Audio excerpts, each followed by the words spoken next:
জামাত চরমোনাই আবার ঐক্যবদ্ধ হচ্ছে। সকল জল্পনা কল্পনার অবসান ঘটিয়ে জামাত চরমোনাই আবার ঐক্যবদ্ধ হচ্ছে। আলহামদুলিল্লাহ সুম্মা আলহামদুলিল্লাহ।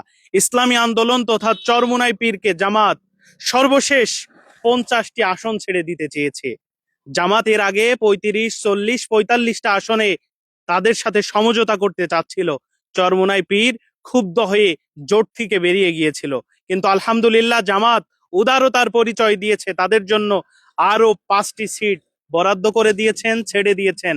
এই জন্যই তারা আবার আমাদের 11 দলীয় জোটের শরিক দল হতে যাচ্ছে। আমরা চাই বাংলাদেশে যে কোনো মূল্যে জামাত চরমোনাই ঐক্যবদ্ধ থাক, কারণ এই জামাত চরমোনাই ঐক্যবদ্ধ থাকলে বাংলাদেশে বাতিলের বাচ্চারা ইসলামী শক্তির কাছে পাত্তা পাবে না। আর যদি জামাত চরমোনাই ডিভাইডেড হয়ে যায়, বিচ্ছিন্ন হয়ে যায়, তাহলে আমরা মনে করি ইসলাম বিদ্বেষী শক্তি আবার এই ইসলামপন্থীদের উপর খবরদারি করবে।